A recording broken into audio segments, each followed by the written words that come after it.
Hit it. Hit it, bro. I ain't scared. Can you hear me still? Oh, dude, I misspelled Penelope. I spelled Penelope. What's that from? Penelope. Where someone couldn't say Penelope. Penelope. I don't know, dude. But if you find That out, let was me know because I'm I fast. think that was. Did you ever watch a movie called Kung Pao Enter the Fist? No, I have not.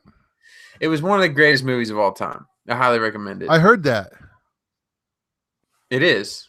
It's called classic. I haven't seen it in a Well, long no, time, I but I heard need that. to. I heard it was a good movie. I think that's where it's from. I think in there he called someone whose name was Penelope Penelope. Hmm. Penelope. I haven't thought about that in forever. It does look like Right now, Penelope. Penelope. I mean, anyway. So, hey, man, it's good to see you.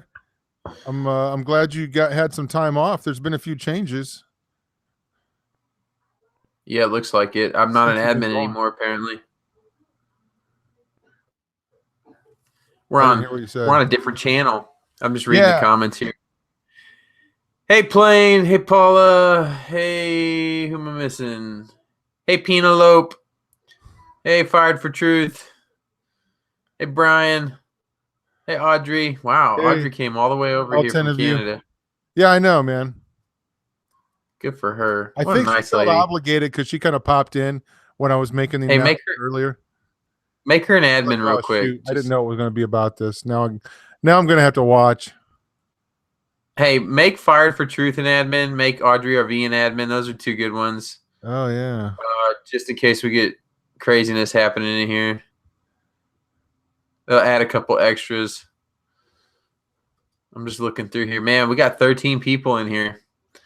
Boy. We're going to blow up YouTube. These are like the hardcore. These are our hardcore friends. Came all the way over from our real channel just to hang out on our secret channel. Yeah. Yeah, that's what it is. This is a secret channel. This is a secret channel for It was getting too real crowded over there.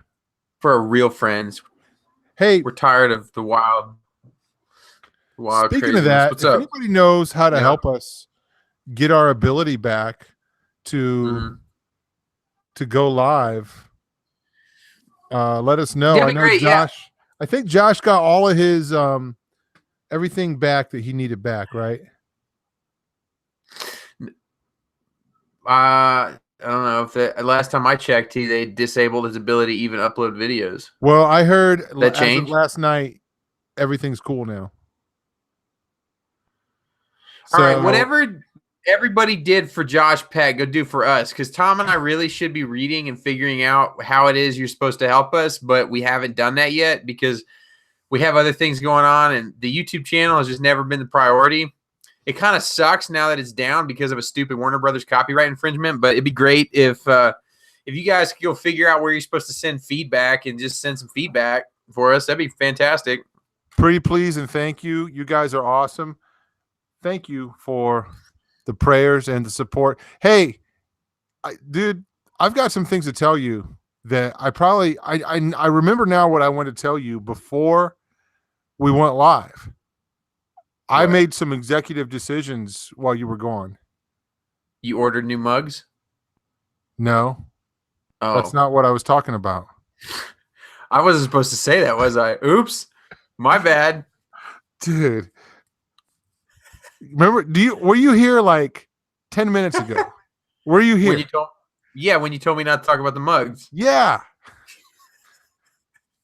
You said, Jared, one rule for tonight: don't mention the mugs. I don't want people to bug me about them because I don't have time to ship them. And I was like, okay, I won't mention the mugs. And then you go and then you throw me under the bus about people bugging me.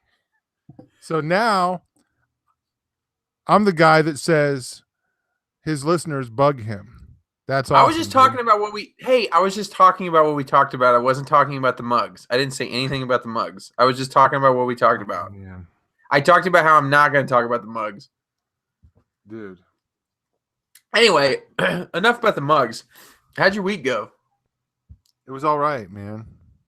It was all right. I I had some things to say, man. This is making for an awkward show, but Well, I was a little disturbed when I saw that our channel got hacked. yeah. Yeah, it kind of happened at a weird time, but hey, I got the subs up over 10,000, so you're welcome. Dude, all I had to do was walk away from the show and the subs skyrocketed. And I just feel like there's something to that. I feel like, I'm not a guy that walks around prideful that thinks he makes the world better. Like, I actually think without me, the world's probably better off. So I don't mind. Dude, you're doing good, man. Good for you. Good for you. I need to go on vacation more often. Yeah, man. It's I have no clue what's going on or why that's happening. We shot up about 1,000 subs. It might have something to do with the new videos that we've been putting out, so that could have something to do with that. People seem to like those. That's cool. There's a lot more to come. It's hard to tell, man. It really is. I mean, YouTube sucks, dude. The algorithms suck. It's just like there's no telling. No one really knows. No one knows how any of it really works. That's why I kind of like just doing what we do the way we do it, because it takes all the overthinking out of it. Because even when you do everything right, you can still, there's just no formula. Not really. No, Especially in Fringe. We've never really tried to do anything, honestly. And I think anything that we did try, it didn't work. Well, I was thinking like the other day too, it's like, how many opportunities for awesome interviews have we had where we just didn't feel like doing them? And so we're like, no, Tom and I are going to talk about raccoons tonight. I feel like we've had a very different approach to this channel. That's not been one that's chased subs, but just chased whatever we felt like doing that foolishness. Tomfoolery. I like it that way. I don't ever want it to change. Well, okay. It's like, I don't feel like doing a serious interview for like 3 months. So Tom and I are just going to wing it once a week. It's nice that way. Yeah, no, I like it. Do you remember a few months though, after we started this channel? Do you remember what our first goal was as far as like, I mean, we did have some goals. We're like, man, wouldn't it be cool if we could get this many subs? Yeah, I think it came out of your mouth. Yeah, I said maybe we'll monetize the channel at 10,000 subs. Yeah. And now it's 10,000 subs, and I can't stand the idea of monetizing the channel. Like, I like it just the way it is. Yeah. So that's what it was. Yeah. That was our first goal. I didn't know it would take so long. It's been 2 years. I don't remember. I don't think we even really knew how long it would take. We never really had a good guess. We're like, let's just go for it. Dude, you remember when we hit 60 subs and we were freaking out? We're like, wow, this is crazy. Wow. I know. 60 people hanging out. Yeah. I don't know, dude. I think the writing's on the wall with this stuff, though. Did you see where, like, Facebook's thinking about declaring war on anti-vaccine posts and groups, and then Pinterest took the anti-vax pin boards out of the equation, and then you've got what else? I don't know, dude. Like, hey, even better yet, have you seen these news stories of these teenagers that are rebelling against their parents and going out and getting vaccines? The propaganda is so strong right now, dude. So strong.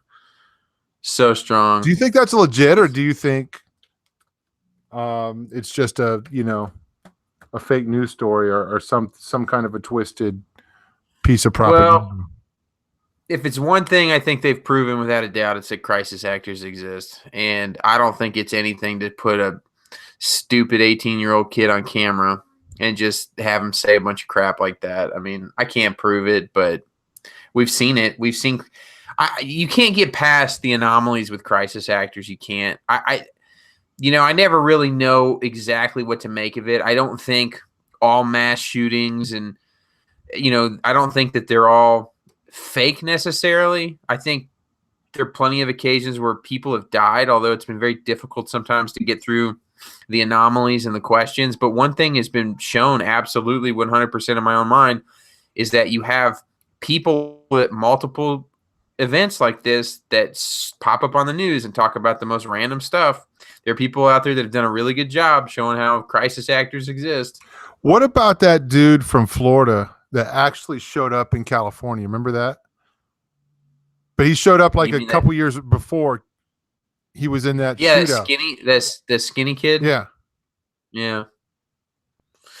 Well, there were girls, there were people that popped up in random news stories that then popped up in the Vegas shooting. There were, even before all of that, there was a guy out there named Dallas Goldbug that I love this channel, dude. He just went through and he showed, dude, it was amazing. He actually popped up in our comment section one day or sent me an email or something. And I was like, is this the Dallas Goldbug I used to watch? Because YouTube, his was one of the first channels I remember that was censored and deleted. He had the best channel, dude, at least at one time. I don't know if it's still there or if any of the original videos are up. But dude, he blew my ever-loving mind, showing all the different stories of crisis actors, even people that were like he was even showing how crisis actors get their start by like talking about city permits. You know, he was showing like a girl in a neighborhood that was arguing about like potholes. Like, the potholes in my neighborhood are ridiculous, you know? And then he was showing how like she gradually moved up in the severity of the story in different parts of the country. And then all of a sudden she was then all of a sudden, like, you see her at the shooting in Florida where you had a gay, one of those gay nightclubs that was shot up, or just a nightclub or whatever it was. And then there she is again, you know, or what. It was like stuff like that. I don't remember all the details, but that was kind of the progression. And he was like showing how like crisis actors don't start at mass shootings. Like, they work their way up, you know, they prove themselves. Isn't it crazy? I always thought that was so interesting. That there's these crisis actors out there that people believe, people that would be, you know, opposition to us, trolls, would believe like, yeah, this is legit, you know, and then they won't believe the survivors of SRA. Dude, he even proved that some of them even just wear simple prosthetics, like a nose piece. Like, he would put them side by side. Like, they would sometimes change their appearance up just a little bit, but it was the same person with just like a prosthetic nose. Slightly different, maybe some more makeup, different makeup. I don't know what to think, dude. It's like, I've been going down the mud fossil route lately, the mud flood and the Tartaria stuff. And it's just like, I had an hour and 20-minute conversation with a good friend of mine here. And he's been interested in the flat earth stuff because of math. Like, math has won him over on flat earth. Like, he's seeing the same stuff we are, despite all the other arguments. Like, we just can see way too far, you know? And I was just talking to him about it, and he kind of opened, well, it's like a long story. I've been friends with him for a long time, so my relationship with this guy goes pretty deep. So he's kind of always been like a friend on the backside. You know, his name's BJ. I love the guy. Like, we've been in different ministries together. We're part of the same church group. Like, he's heard my crazy, you know, from my own lips in person for hours, and me being as real as I could possibly be with him about spiritual warfare and stuff. And anyway, he's just like really come a long way over the years. Today we were just talking about the conference, the Question Everything conference, and we started talking about flat earth, and that whole conversation is just like, you know, he's like, man, I'm like 99% there, but he's like, it's just like, you know, my wife asks me, and you know, and I think about it, and the question is just why, you know, why the lies? And dude, I was actually talking to Rick Hummer last night. You know who Rick Hummer is, Tom? You talked to him before. Added to the Take on the World conference today. Okay, so I was talking to Rick Hummer last night. By the way, he was helping catch me up on this whole Tartaria thing. You know, some of his own research that he's done. And it's just every time one of these new avenues pops up, like, of research, and he was explaining to me what, like, the spectrum of the conspiracy is, just because I'm kind of new to it. I just haven't taken the time to explore it. It just keeps bringing me back to this idea that I think is the only explanation for all of it. If it's all true, there's only one way they're able to cover up all this different stuff, and that's because ultimately men are not the ones doing it. Like, and I haven't studied this in depth at this point, so I definitely reserve the right to change my mind. But if there was an entire nation of people that have been covered up in the history books, where all this stuff changed in 1812, which there really seems to be some interesting evidence that that occurred. Why? And if you look at who they were and what's Are still you talking available, about mud flood or mud flat? yeah, Or mud flood, yeah, or mud flat flood. Earth? I mean, It's okay, kind of all related. okay, go ahead. I'm sorry, I was lost for a second. There are a lot of people who are going to be lost. I'm kind of lost on it. But you had a You're group gonna of have to tell what it is so people know. well, I'm just assuming people know. I don't really 100%. I'll tell you what I understand it to be at the moment. I don't understand all the intricacies of it, but the idea is that there was a more sophisticated world power that existed for a few hundred years that was essentially wiped out in the early 1800s by some sort of cataclysmic event that was localized to portions of the world, but not the whole world. And that buildings that were a little more advanced were partially covered up with mud or fully covered, and that there was a massive dispersion amongst that people group that then moved to other places.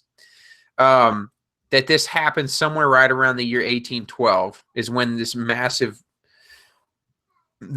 migration of people occurred because of this cataclysmic event, but that it was some sort of mud flood, right, that buried a lot of stuff. We're not talking about the Noahic flood. We're not talking about antediluvian technology. We're talking about a group of people that were like a growing world power that were moving more towards this globalist ideal that was pretty Luciferian. They weren't a Christian people.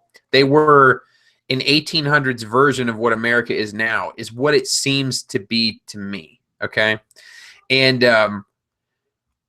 I'm reading some of these to make sure. Global mud flood at the time of the Tartarian Empire, which were post-deluge. Yeah, I agree. That's what I understand right now. And I know some people are lost. I'm sorry. I'm partially lost too. I'm just figuring this out. I think I'm catching on, but this is actually the very first time I've ever heard of this. Yeah, I know. Okay, it's pretty. I've heard bits and pieces from people because I always have my feelers out there, and I've caught the gist of it, but I've never sat down and really tried to look at the available evidence. So when I was living in hotels and airports for the last 9 days, I just kind of had more time I decided to devote to it. So anyway, okay, where was I? Because I don't want to lose track of this. So there's a lot here. I'm just trying to think of the important stuff because there's a lot of possibilities. So it seems like they were centrally located in the North Pole. They were like the Russian people, right? Not the Russian people we know now, but Russian ancestors. They went by the name Tartarians. Their country was Tartaria, and they had spread out across the world. They had these satellite cities, right, that were connected just like we do. We have branches of our military in 80, 90 different countries. It's kind of a similar thing. So the Tartarians were worldwide, but something happened at the heart and center of their civilization, which was catastrophic to them, and their power structure crumbled. And for some reason, without going into the details of other stuff that's being theorized, for some reason, there seems to be a concerted effort to eradicate them from the history books, but they haven't eradicated all the evidence. So I'm trying to figure out if the evidence people have is legit or not, which are these old maps from the 1500s, the 1600s, the 1700s, and even evidence from the 1800s, both artifacts and otherwise. And there are some things that I already knew that I haven't heard people address that are very interesting to me. And I'm wondering, I've always been very confused by them. And I'll tell you this. I'll tell people this before I go further. There's always been this crazy obsession with the North Pole. On these maps, it looks like Tartaria was in the North Pole, like their hub, their main heart and center was in the North Pole. And that something happened where that changed. And I don't know what, but I can tell you this, that if they were wiped out in the early 1800s, it would explain why Andrew Jackson in the mid 1800s to late 1800s, whenever that was, helped create the Smithsonian Institute, because we know for a fact, it's not debatable, that the Smithsonian was by and large created alongside of the first expedition that was planned to the North Pole. We know that one of the main reasons the Smithsonian was created was to house the artifacts they expected to bring back from the North Pole. And that has always fascinated. I've always tied that into Nephilim-related stuff and UFOs and Hollow Earth, right? But now I'm like, is it possible that they were so much closer to the time period of the Tartarians that the Tartarians were a superpower that you just really didn't walk into and walk out of just taking whatever you wanted, right? People seem to avoided all the trade routes that were owned by the Tartarians. There were trading companies in the early 1800s that exploded by 400% because they enlarged their trade routes. The question has always been, why was there so much global governance shift? I keep saying global, but just bear with me. Global governance shifting and expansion of business in the early 1800s. No one's Is that a trigger word? You're not allowed to say global? Well, it just saves me a few emails. Okay. Everybody has been confused at some of the history that we've been taught. If you had, like, imagine what would happen if the United States was just wiped out overnight. Imagine the massive economic impact that would have on businesses worldwide that would pick up what America was no longer producing. And then imagine the amount of people that would want to come in to look for whatever. I mean, I don't know. I mean, just that's kind of what it seems like happened. Rick Hummer said something that kind of blew my mind. He said Tesla was a Tartarian from a South African satellite city, self-professed. And I was like, that is insane. Because Tesla was next level when it came to his understanding of power generation and distribution. And a lot of the stuff that's available about early Tartaria is that they had the capability of producing Tesla-style energy. Tesla may have been part of a people, a group, a country. I'm not talking about some advanced extra-dimensional civilization. I'm just saying Tesla very well could have been one of the last descendants of the Tartarian people that happened to be brilliant, one of the more scientific minds that brought with him what he understood. And there's a reason why Tesla's dead. You know, there was a concerted effort. Okay, so let's go back to Andrew Jackson, because there's another thing that's really creepy. Tartaria on these maps was kind of spread out and had satellite cities in the United States, and they seem to have a very peculiar architecture that you can still see. And the idea is that after the mud flood, some people moved into some of these cities and just occupied the old buildings again, right? And so you see buildings now in some cities that are covered by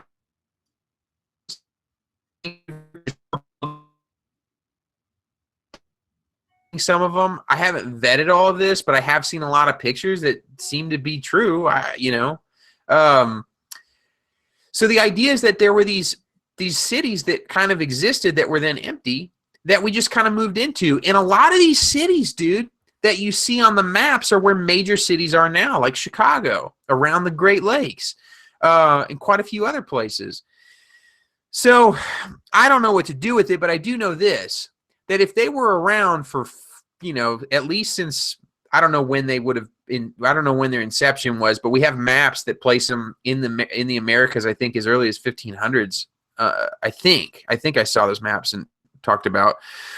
Then when Lewis and Clark were doing their expedition, it seems like they were documenting things that the United States government did not want public, and no one has ever figured out what it was. And we know that only because of this. Meriwether Lewis was murdered with the finalized journal of their findings, his report, when he was headed to Washington, D.C. to present it to Andrew Jackson. This was around the time of the Smithsonian Institute being created. I've always thought it was because he encountered Indian tribes that had relationships with modern Nephilim, 8 and 9 foot tall red-haired giants. But it was one of those deals. I don't remember exactly how he died, but it was something equivalent to shooting himself twice in the head and slitting his own throat. They ruled it a suicide. That's not a suicide. That's never a suicide. That's straight up murder. And it's believed that the journal was altered because his journal was missing. So we really don't know what Lewis and Clark wanted out publicly. We don't know if Lewis and Clark had a falling out about releasing information. We don't even really know what they found. But I don't know. I know when you add the Tartarian thing in the middle of it, a lot of the things I've been confused about, these little bits and pieces, would actually make a lot more sense. And the only reason it would be covered up, I think, is because the same demonic powers that rule through world systems, okay, since the time of Deuteronomy, possibly Deuteronomy 32, they're still pushing towards a globalist agenda, a one world superpower. But for some reason, because God's still in the middle of it and restrains them, they have been unable to accomplish what they've set out to achieve. And I think that consistently, you have these civilizations that rise up, move towards world superpower status, and then are decimated. You had Babylon, Babel, gone, wiped out. God got involved in that directly. Later on, you have, I guess, maybe Rome. I don't know what would have happened before Rome. I'm not a historian, but Rome. And then maybe the Tartarian Empire, now wiped out as soon as it was fixing to hit world superpower status. Now America is in that position where we're almost 200 years removed from the death of the Tartarian Empire, possibly, if that's real. And we're pushing towards globalism once again. And I can't help but think that this is not a one-track mind of a human being. This is a one-track minded plan of satanic, crazy entities that are pushing towards this ultimate rebellion against God. It's like we're just cattle in the middle. And hold that thought, because this makes me think of something else that a lot of people have talked about and thought. Do you think that there's multiple possibilities for end times type stuff, or there's only one? You know what I'm saying? Like, do you think that the Antichrist tried to manifest or tried to come out, or Satan tried to bring him out different times in history? Yeah, well, I think the spirit of Antichrist has been around since, well, I mean, forever, right? Just because the Antichrist just means against God, essentially, right, against Christ. I'm talking about the Antichrist, though. Well, yeah, and I'm trying to answer that because I think there's always been a figure of Antichrist incarnate, human, that the devil has used to rule through. The whole idea of the cosmocrator, the Ephesians 6 cosmocrator, the cosmic power, it's what it translates to, is demonic power ruling through world systems. So since the beginning of rebellion, right? Since the beginning of the rebellion and even Nimrod, the rebel, right? You have this history of demonic powers and principalities ruling through world systems. It's not hypothetical. They build infrastructure here and they rule through that and they rule through people. So you have had a one-track mind of the God of this world, i.e. the devil, the accuser, Satan, whatever, that has consistently ruled through people that he's put in a position where he's rewarded for their loyalty. Look, Judas was awarded a bag of gold for, rebelling against Jesus. Judas didn't have to, and the devil didn't make him. But you see where the devil used Judas, and he even entered into him. And Jesus spoke to Judas, not the devil, and said, go do what you got to do. But the devil was really working through Judas. You see that, and Judas was very open to it. I'm not saying... I don't know what the mechanics of that looks like, but I know that the devil can't make us betray God. We want to. He can't make us sin, but he helps us. And when we open ourselves up to him, he can rule through us. And that's what he does with people. So you've always had Antichrist figures like Nero and Antiochus of Epiphanes or whatever, and your Caesars and your... whoever, your foreign banksters, now these quadrillionaires that nobody even knows exist, these are all the spirits of Antichrist that the devil works through. What about the Antichrist? Well, you mean, do I think he's here yet? I'm trying to understand your Well, question. I mean, do you think I, that Satan tried to conceive the beast before and his plans were foiled because God wasn't ready yet? I don't know. I couldn't answer that. I got no idea. I mean, when you look at the history of Aleister Crowley, what did he want to do? He wanted to create a moon child. Yeah. He wanted to create a being that was capable of bringing the whore of Babylon through. He was trying to give the whore of Babylon a body.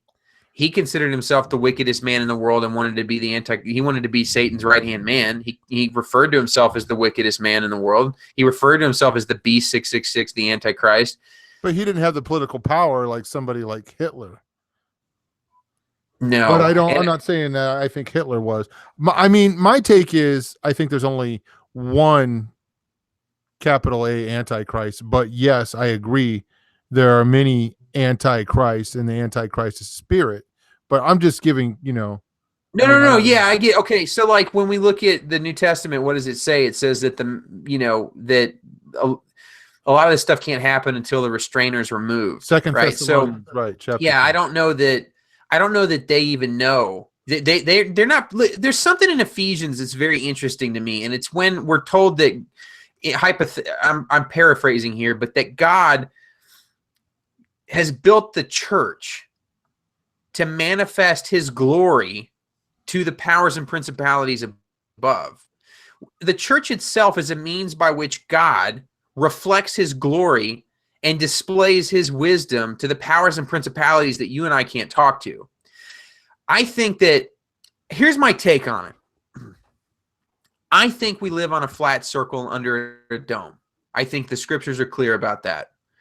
Here's why I think it's such a big deal in the course of scripture. Here's why I think the demonic are so bent on controlling history and people and resources, because they can't go anywhere. If they were to somehow leave this place, the only thing that awaits them is judgment, because everything outside the firmament is God's territory. It's judgment. It's his courtroom. There's nowhere for them to go. They have to make this place last. They have to make its resources last, because outside of it is hell. It's hell for them.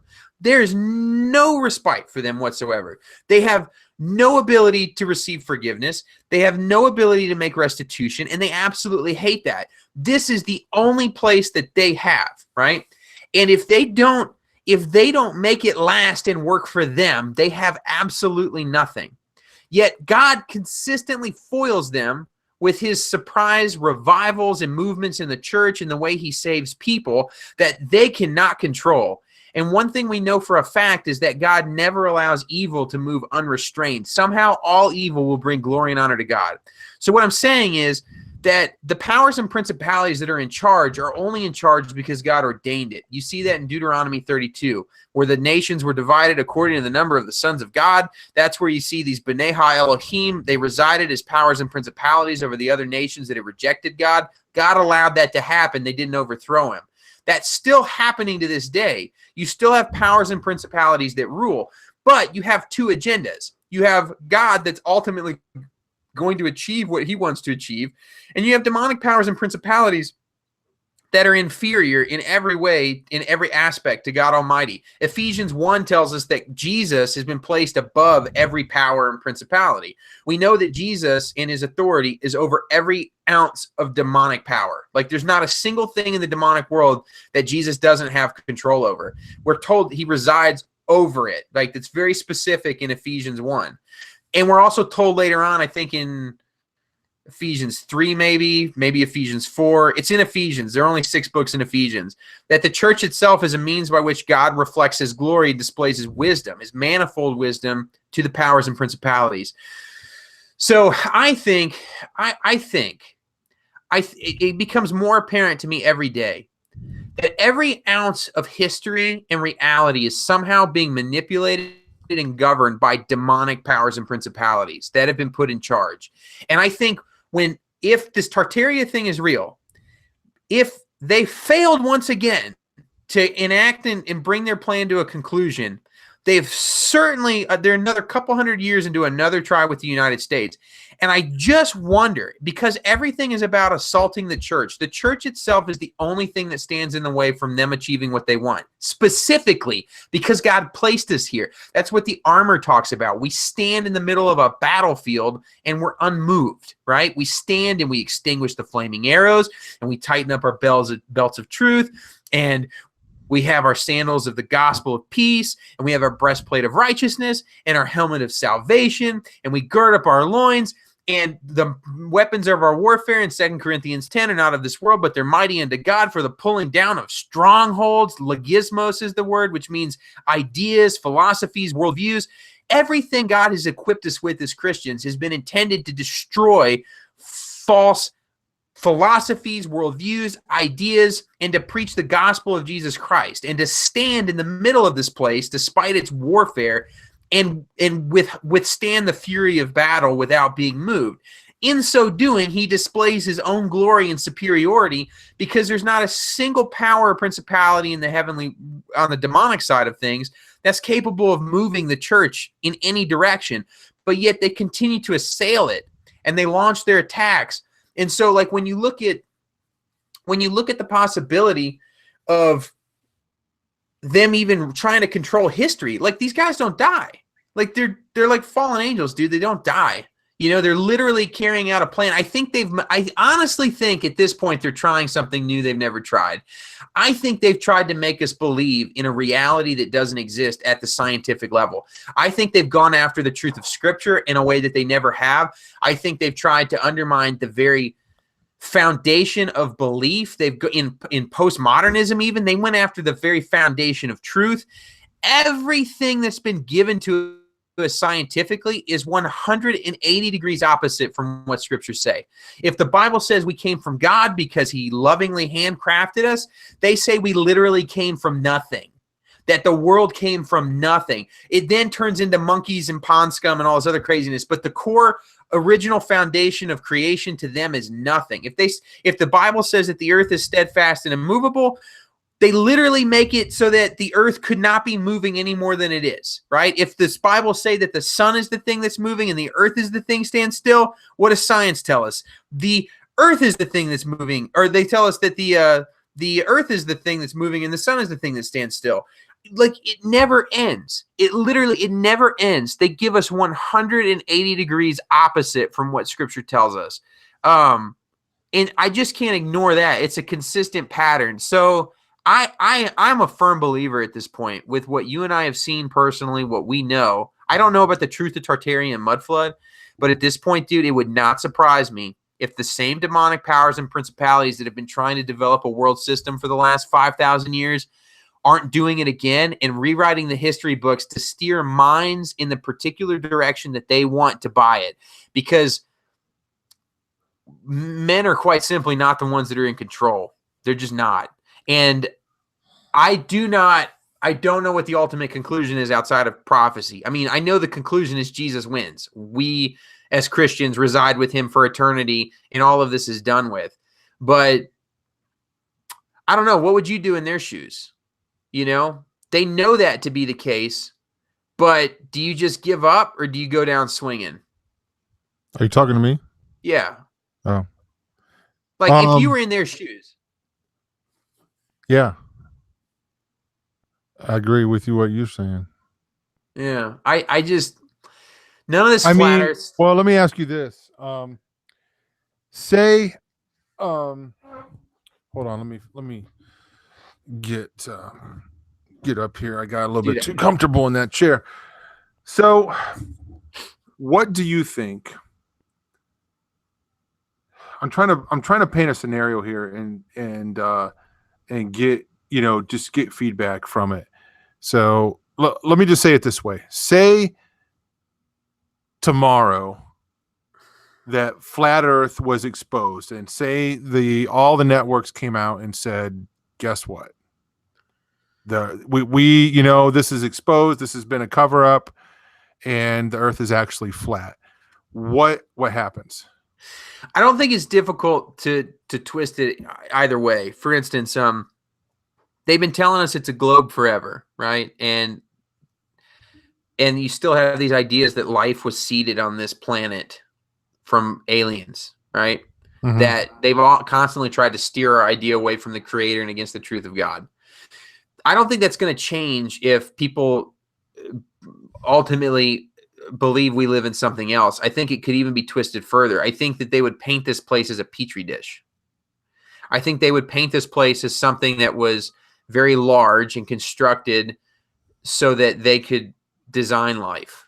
And I think that the alien agenda would still be in full effect. I don't think it would change that whatsoever. And I think they would still push the evolutionary mantra. It would just change the nature. We would just all of a sudden know who our creators are.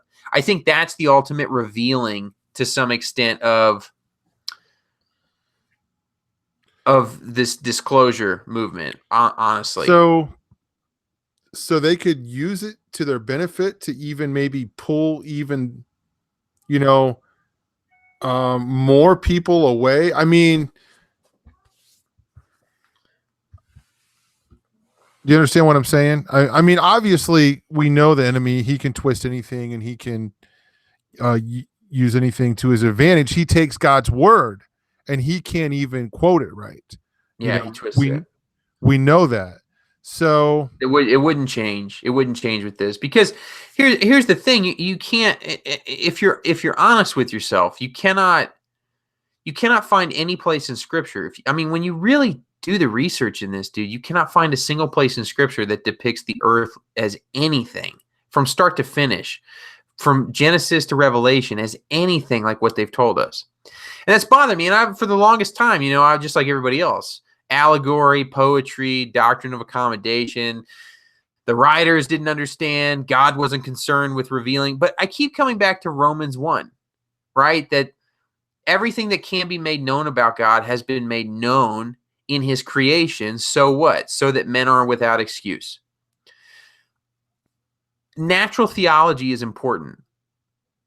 What we live in and on is important. The scriptures tell us that certain aspects of natural revelation have been made plain in creation. So exploring what that is fine, but that doesn't mean whatever the reality is, or whatever is being pushed, it can always be twisted. Always be twisted. So I think what's interesting is that flat earth actually lines up with Scripture. And it's not just a belief system that's rooted in some unreasonable idea.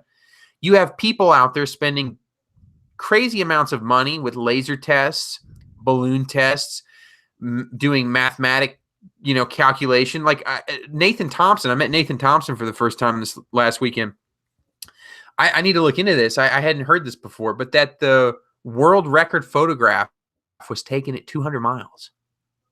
I don't even know what let me calculate the curvature on that. What's 200 miles of curvature? It's 8 inches per mile squared. I know 60 miles is 2,400 feet of curvature. They can see lighthouses that are 400 feet tall at 60 miles. The top of that lighthouse should be 2,000 feet beneath the horizon. That, to me, when the scriptures indicate that we're a flat circle under a dome, and then the math is backing that up, you don't get much more hardcore than math. Like, you just don't. Like, math is math. And here, 200 times...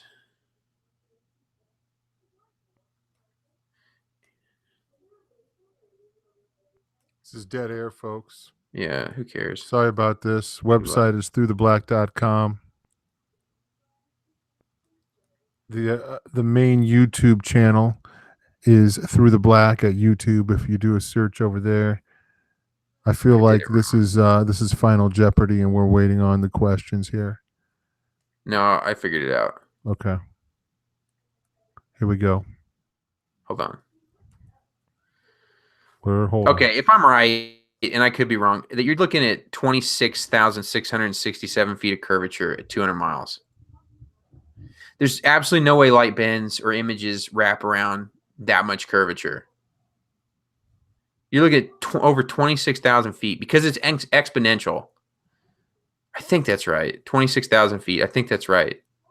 It's 8 inches per mile squared, so it's 8 times 200 times 200 divided by 12 inches. It gives you feet. So 8 times 200 times I did that already. Yeah, divided by 12. Are you using a calculator, or are you got a pencil? I was just moving the decimal in my mind. Oh, How about them apples? How about them I've apples, never Tom? seen that movie. No, it's just my iPhone. Okay, so anyway, dude, yeah, Plain's right. Anyone that believes the Earth is a sphere spends some time in West Texas. So anyway, I just don't.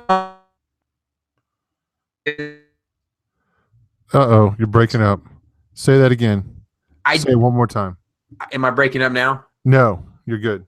I just don't know anybody. I honestly don't know anybody that has given this a fair look, that has not walked away asking all of these relevant questions and saying, okay, these people aren't crazy. The only people I see that revolt on this subject are people that refuse to look at it, spit talking points, and then say why. Why would they do this? And I was telling somebody this the other day because the question came up, why again? Like, this was several days ago. Someone was like, why? Why? And I'm like, it doesn't matter. If I called the police officers, if I called the cops and I said, it sounds like something horrible is happening in the apartment next door. It's somebody screaming bloody murder. I heard some loud noises. Then they quit screaming. I think somebody was being murdered. The cops are like, we'll dispatch somebody immediately and we'll do a welfare check. And the cops show up and they knock on the door and there's no answer, but there's signs of forced entry. Well, the cops are going to be like, okay, someone reported that they thought something bad happened in here. We see evidence of forced entry on the door. We have probable cause. Let's enter and make sure everything's okay. Then they walk in and what do they see? They see a body in a pool of blood. They're like, wow. At this point, you have a lot of evidence to suggest somebody was murdered. But imagine a detective that walks in and says, I knew this person. I just don't see why anybody would want to kill him. I just don't understand why. Well, I guess that settles it and case closed. That would be a stupid way to investigate. If I said, well, officer, I don't see why this person would be murdered. Why are we even going to investigate this? The officers, the detectives going to say, it doesn't matter why. We figure out the why. The evidence indicates he's been murdered. This person's been murdered. We're going to investigate it. We'll figure out the motive. We'll figure out the why. With flat earth, it's no different. Investigate the evidence. If the evidence points to the earth being flat under a dome, don't freak out because you don't know why people would have lied to you. Start in working on the why. It's not relevant to the evidence actually existing. The why does not precede the evidence when it comes to drawing conclusions about the nature of reality. We have to figure out what the evidence is, and then we go figure out why we've been lied to about it. You may never really figure out why, but the evidence suggests that what we've been taught our entire lives is a lie.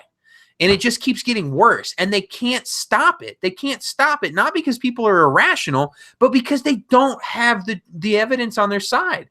It's not the overwhelming amount. Now there's more and more evidence that things are flat, like the evidence and the mathematics and the optics that we're using.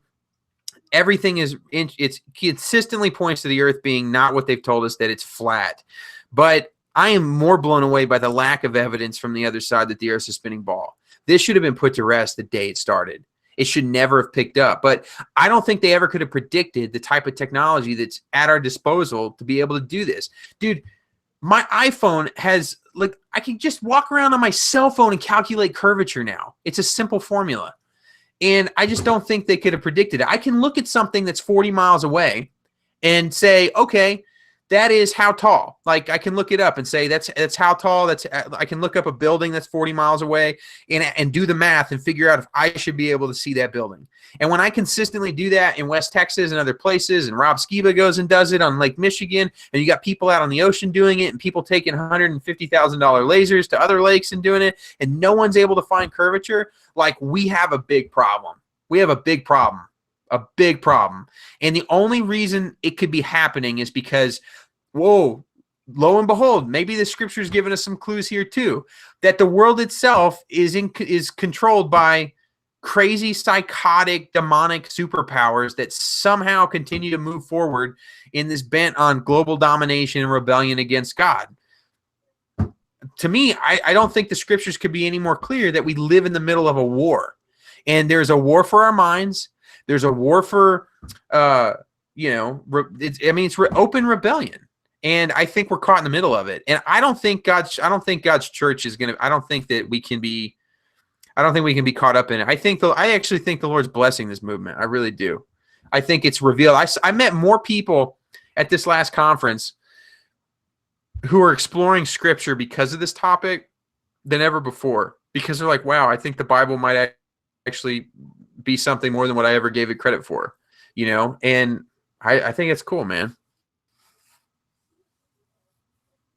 Cool. I think it's cool. Cool, man.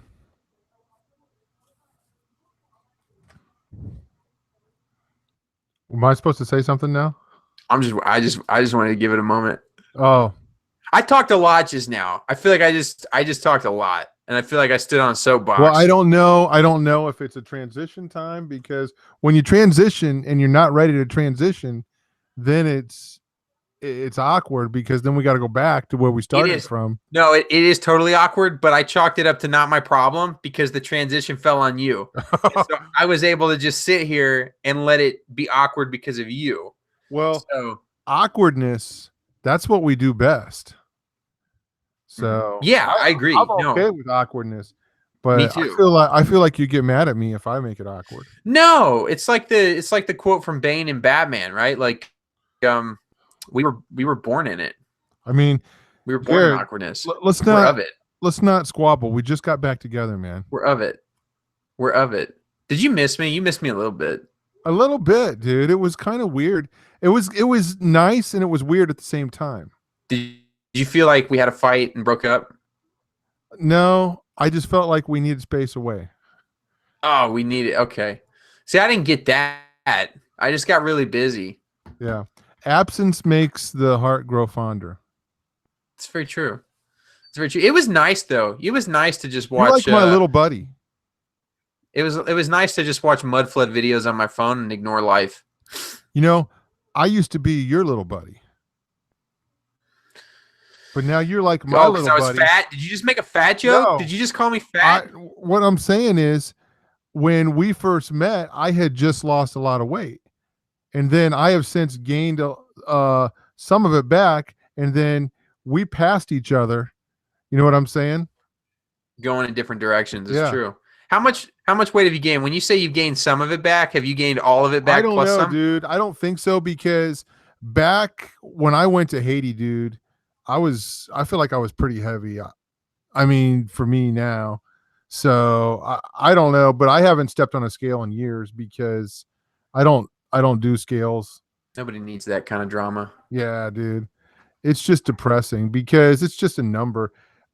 I could drop a bunch of digits off the scales. I'm still not going to be happy. It's psychological, I think. Anyway, it is psychological. I need to do a fast, but it's really hard to give up food sometimes. I mean, I've done some crazy extended fasts. You okay, bro? Yeah, I just that went down the wrong way. Prayers for James. Prayers for James DiCaprio. He's fat and he's dieting. Pray for him. Prayers for you, my bro. Yeah, dude. But anyway, transitioning back to flat Earth. I'm just joking. I'm not going to do that to you. Go ahead. You should have been there. You should have been at the conference, dude. Well, it was a little bit out of my way, man. I've got some other things going on. I was kind of envious when I saw the whole family together out there, and I was like, oh man, that's super cool, but it's far away and I don't have to go to everything. So I met some really cool people. I met Suzette, who watches the show.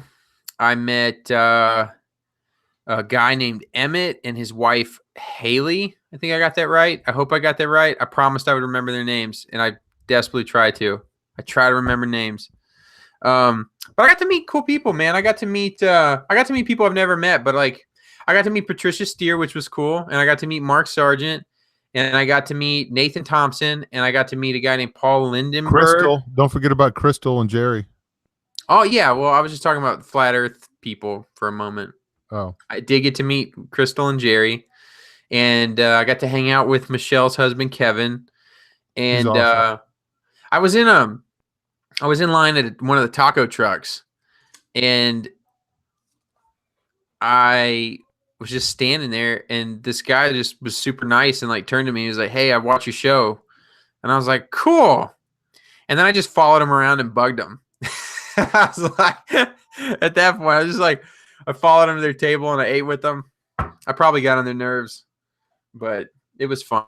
It was really cool to meet people. I got to meet, I don't know how many of you guys know who Nathan Thompson is, but he's super interesting. That guy's a trip, man. Hey, you said tacos and it made me think of something.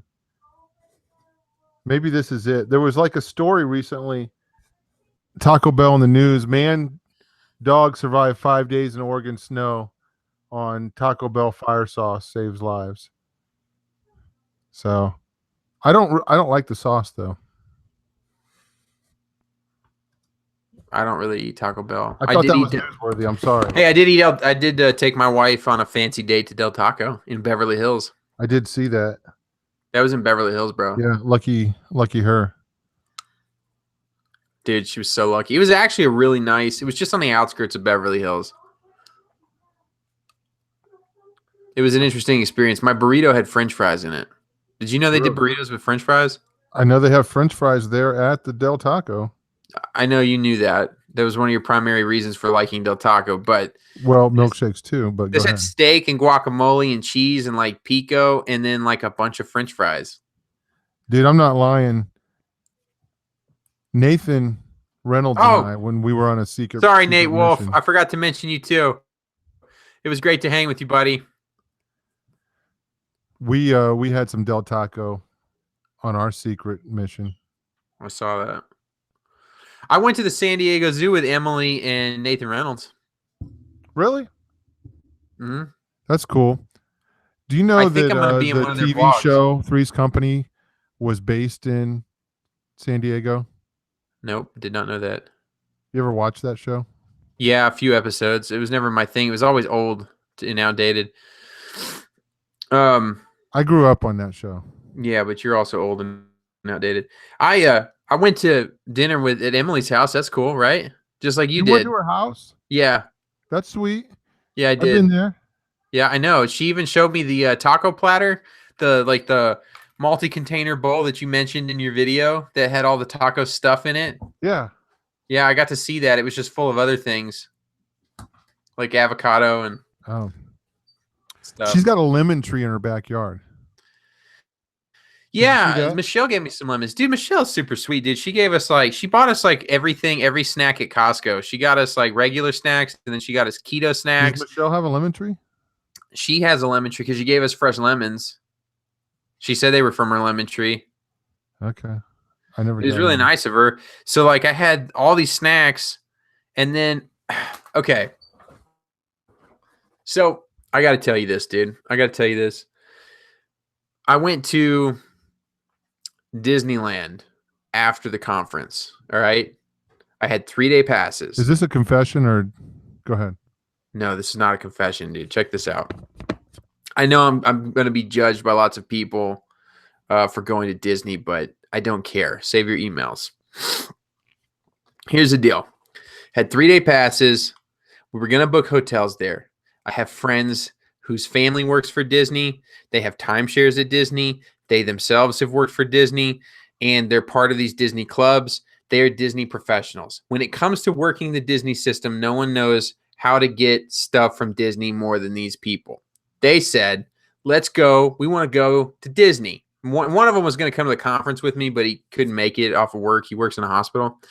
So anyway, he said, we'll go to Disney. Well, next thing I find out is they booked the room, and they said the room's big enough for 8 people.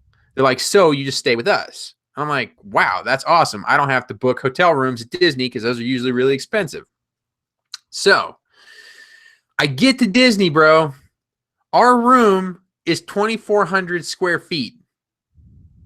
It's bigger than my house. The hotel room that we had at Disney was bigger than my house.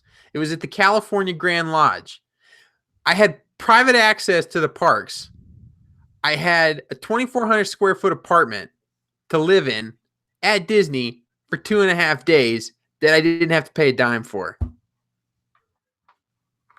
What did your friends show up there?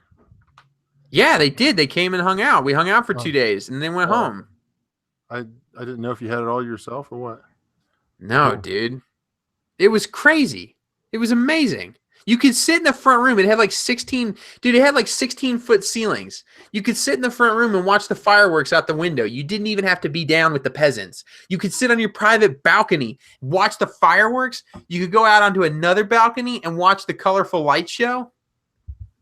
Dude, it forever ruined my experience. If I ever go back to Disney, I'm going to have to do it like a poor person. Mm-hmm. Isn't that tragic? Yeah, you started off on top. I started off on top. I can't go back. Yeah. That room was like $2,000 a night. Whoa. You want to go? There's some things that I would like to see at Disney. Like what? I would rather go to Florida maybe than California. Guess what I found at Disney? I found and took pictures of it. Is it the 33 Club? I did, dude. I found it. I took pictures. I got in front of the door. I was like rubbing the button, and I was like taking pictures with because it like glows 33. And I took a picture in front of the door. I've always wanted to see Club 33, dude. I found it. It's there. It's totally there. It's legit. The door even opened and they let somebody in. I wasn't allowed in, but I got to take a picture with it. Speaking of Club 33, there is something I forgot to tell you. I'm waiting with bated breath. Okay, well, I was waiting for you to say you were waiting. Yeah, while you were gone, we kicked off a new chapter of the Legendary campaign. Yeah, cool, man. It has to do with prayer. So yeah, I know. We usually talk every day almost. And you get these updates, but I haven't been able to update you, so I had to make some decisions while you were gone, and that was one of them. So, Tom, I always find I'm more at peace when I don't have to help make decisions, so I'm okay with it. That is something I notice about you. I think that's why we get along so well. We're so easygoing. Yeah, like when Michelle was running the table, she kept sending emails and like spreadsheets for times. And I'm like, look, Michelle, I just want you to understand. I love the fact that you're an administrator and that you do this so well. And I want you to know that you're in charge. You're in charge of it. Like I don't have to, I don't, my input does not matter because I even knew what was going on and I was thousands of miles away. I didn't have to worry about it. Like, dude, if it's my responsibility, yeah. If it's my responsibility, I'll take care of it. I'll do it. But when it's not my responsibility and I'm not the one exerting the effort, why does somebody need a micromanager? No one needs a micromanager. Just go do what you're good at. Go do it. Go do it. And then leave me alone when I'm doing my thing. That's the thing. I treat people with respect. Treat me with respect. If I'm doing what I'm good at, leave me alone. If you're good at what you're doing, I'm not going to bother you. We'll work together and do what we're good at. And then we'll figure it out if something breaks. Word. Plain has a point. Do you see that? Who? Plain. He has a point. Our roles are reversed. I know. And that's kind of weird. Mm-hmm. It is kind of weird. Don't you think?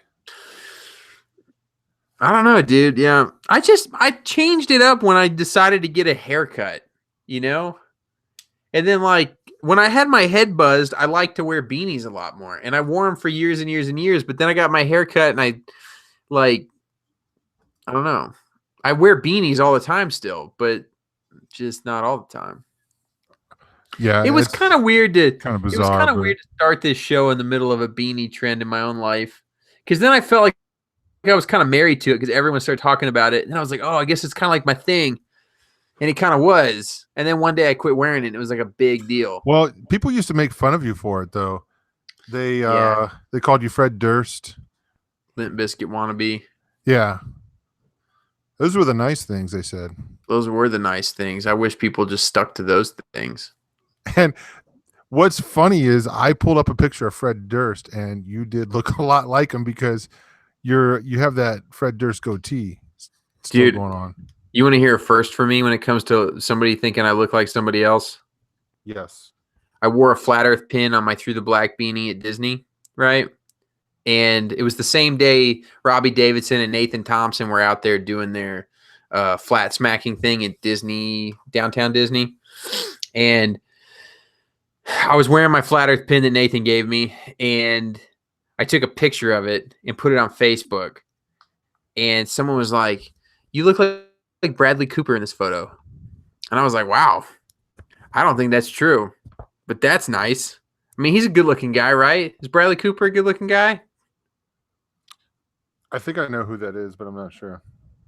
Look up a picture of him right now on your phone and tell me if you think he's good-looking. Bradley Cooper. I'll tell you right now if he looks like you. No, I want you to tell me. Bradley, hold on. Tell me if you think he's a good-looking dude. Cooper. Don't get homophobic on me now. Just tell me if he's a good-looking dude. Bradley Cooper. He's not a raccoon, is he? No, he's not Rocket the raccoon. Oh. Well, okay, here we go. Yeah, I see. Yeah, no. Paula says he's pretty hot. Okay. Sure. Okay. All right, good for you, Tom Dunn. I appreciate the honesty. Hey, you know one thing I noticed though in California that bugged me? Oh, dude, Bradley Cooper is in that movie with Lady Gaga. I don't know what you're talking about. When was the last time you were in California? Say that again. When was the last? Yeah, when was the last time you were in California? When I was there with you. Okay, you haven't been there since? No. Do you remember driving down Santa Monica Boulevard? Did we drive down Sunset or Santa Monica? Probably both. Which street was the one where Joe Rogan's comedy club was on? The comedy store. Which one was that? Sunset or Santa Monica? I don't remember. Weren't we on Hollywood Boulevard? We were for a couple times, but anyway, dude, I don't know. But dude, something I noticed on Santa Monica that just absolutely blew my mind was the rainbow flag on everything. It was on everything, dude.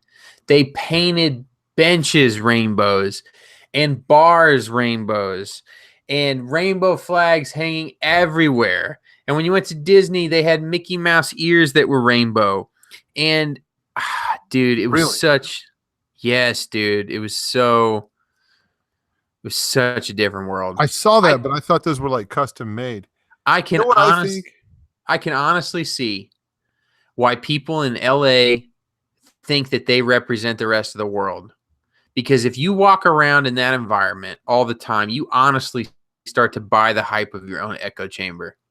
There were anti-Trump stuff all up and down Venice, all up and down Hollywood, rainbow flags flying. They had lifeguard shacks painted rainbow, you know? I mean, it was just like banks had pride slogans hanging on like 30-story tall banners, monstrous. You remember the banners in LA when they advertise movies? They cover entire skyscrapers pretty much, you know? 40-story tall buildings have one giant banner promoting a movie. Yeah, dude, that's what I'm talking about. Like, there were places where these banners were just massive talking about pride. They had these flamboyant clothing stores, you know, all up and down in different places. Dude, it was something else. At Disney too. This is going to sound insensitive. I'm going to risk it. Uh-oh. Go ahead. It was so weird to me. It was so weird to me. And I'm not making fun. I just don't understand. I find it odd. And I hope nobody takes offense at this because I'm not trying to be offensive. But every flamboyant lesbian that I saw at Disney, which was plenty, fit a certain look where they were overwhelmingly male-ish. overwhelmingly male-ish.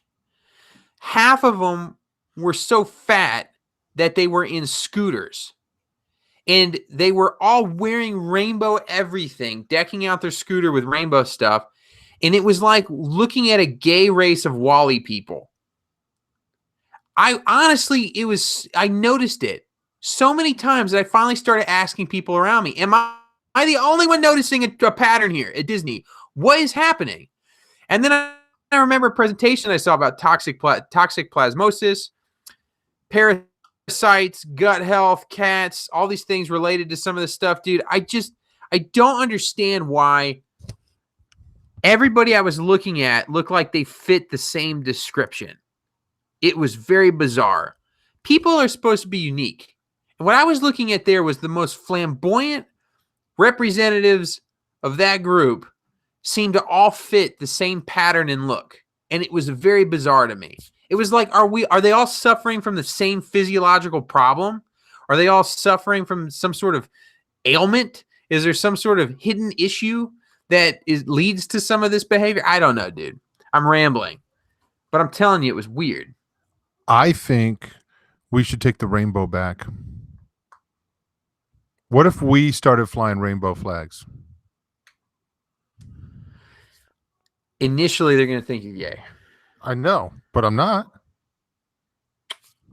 Why else would you have a rainbow flag? And why? And other than that, what does it mean? Judgment? Like why? Like it means like, well, I guess it symbolizes peace. Like the rainbow was a sign that God wouldn't bring the. It symbolizes a covenant. Yeah. So a covenant that there's not another flood coming. Yeah, I think we should take the rainbow back. What would happen if a group of people, Christians, went to to a gay pride parade to minister, and we had rainbow flags? I don't know, dude. I have to think about it. I'm gonna do it. I can't see a downside other than the initial what it would initially make you look like. But I mean, it would. I mean, when was there ever a time when people just flew rainbow flags, though? Well, it doesn't matter. God made the rainbow. Yeah, I'm not saying he didn't, but like, I don't know. I feel like there's something missing here in this plan that we're not seeing. I haven't thought it all the way work out. through. I will admit that, but I don't know. I just think it's a good idea. I think we need to take it back. What? What if we came up with our own thing? Well, no. We did come up. God came up with the rainbow. It is our own thing. Yeah, I'm not saying it's not God's. Like, trust me, I'm not making that case.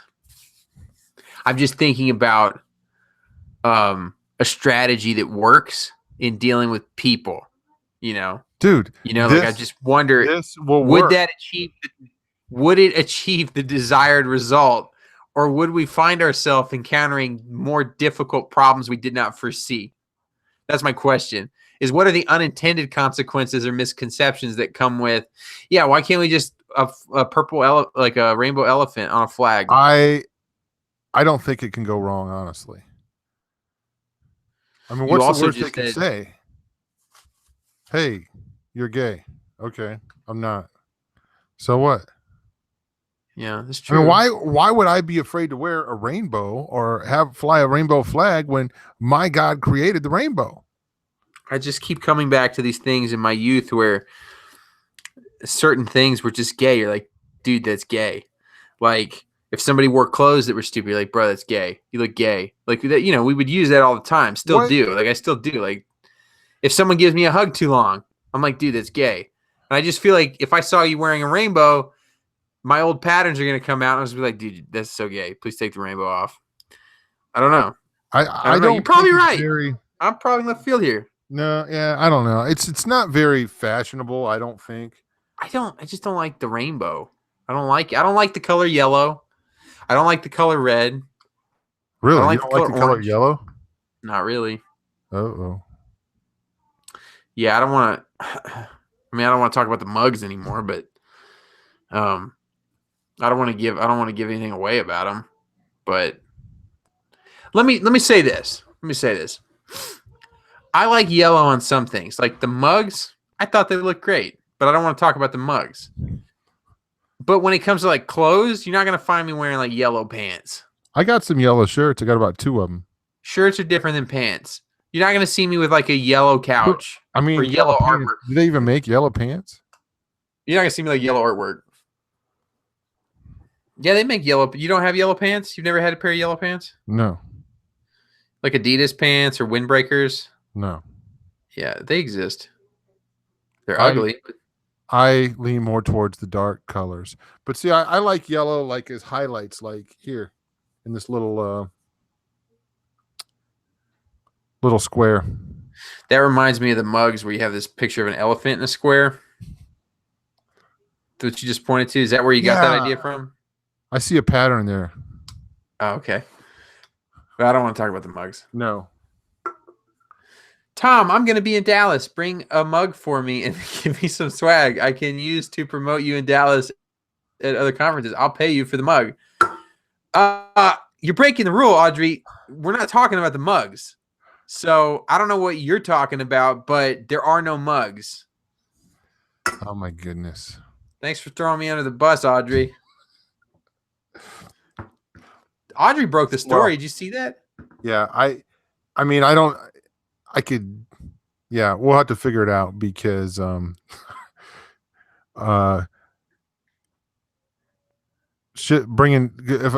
thing is, if I tell Audrey I'm going to bring her a mug, then everybody's going to want me to bring him a mug.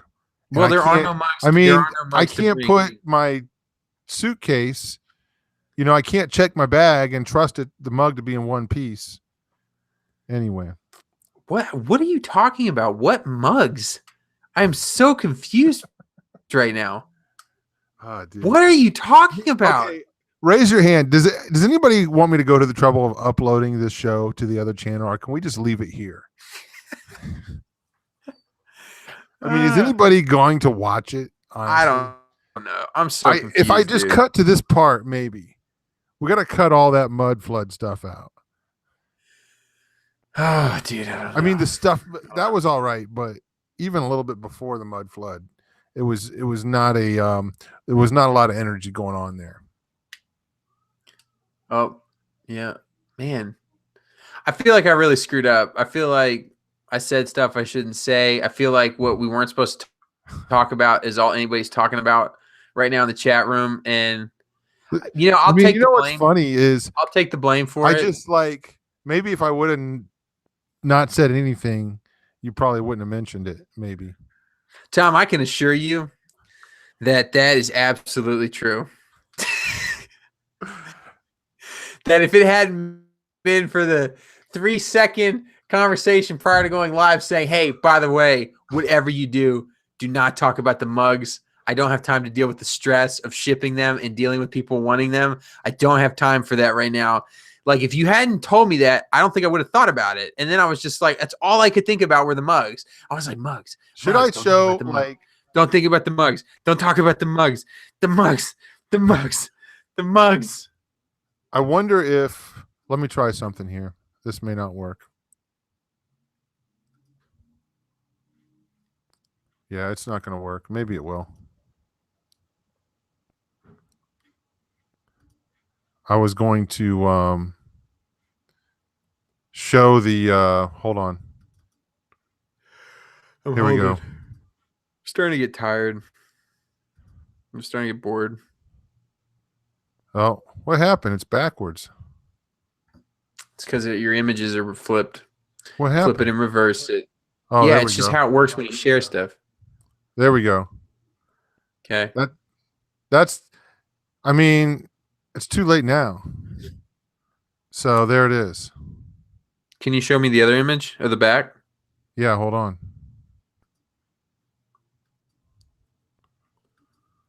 That's a sweet looking mug. Sweet. There we go. Can you flip it? You flipped it. You flipped it and reversed it. What happened? It's not here. It's there. I can see it. Okay. There we go. You're good, bro. There's only one thing I didn't want to do tonight, and it's what we just did. Yeah, I didn't make you do it. Hey, FYI, I am probably not going to ship any mugs until I get this film done. Well, that's on you, man. Hey, for the people. I mean, what are they going to do? They're not on the website yet, so it's not like anybody can force me to sell them one. So, honestly, dude, I don't like the mugs, but people want the mugs, so we make the mugs. How do I shut this down? You did it. But they're a hassle. It's we barely like break even on them. They're so stinking expensive, but dude, I had this super cool mug that was like a dark red at the top and it faded as it went down, but the thing cost like over $5 a piece to make it. Yeah. So I was like, yeah, we're probably not going to get that mug. And I could get smaller mugs for a lot cheaper, but I like at least a 16-ounce mug.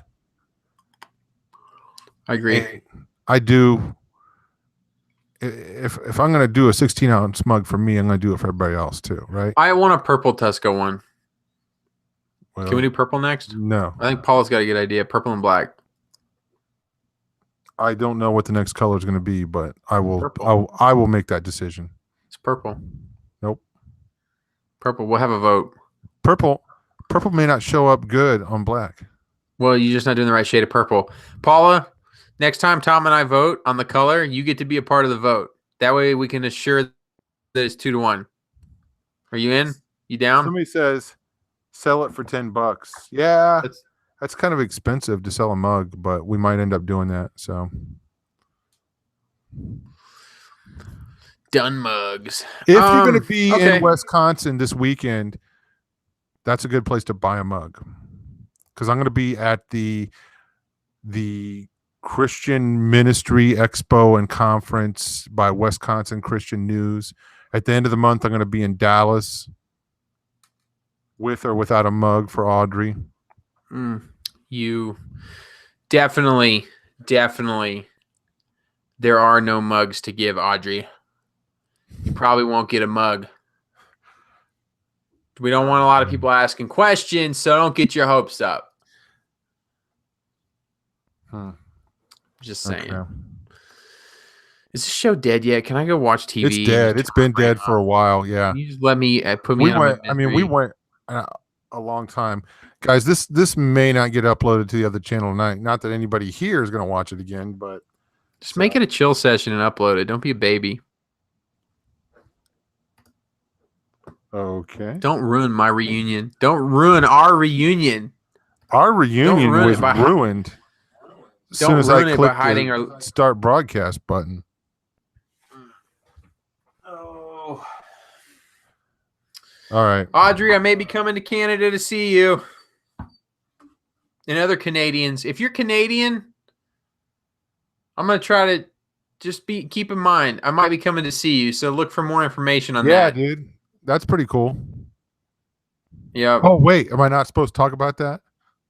No, I talked about it first. You're okay. You didn't get me. You didn't get me. I'm done with this. I'm leaving. Bye. Peace. Bye, Tom. Oh, now finally we can have a show. Hey guys, thanks for hanging out with us tonight. So much fun to have Jared back on. Throughtheblack.com is the website. I've got a video coming up very soon about a famous, or is it infamous, rapper and Satanism. So be on the lookout for that. Don't forget about the Legendary Campaign and the new leg of the Legendary Campaign, where we are asking everybody to go and pray. Go pray at your Masonic temple. I spent some time at my Masonic temple today praying for exposure of what's going on and praying for victims of the past, if there are any victims, for healing, for deliverance, for them to come out and be whistleblowers, that sort of thing.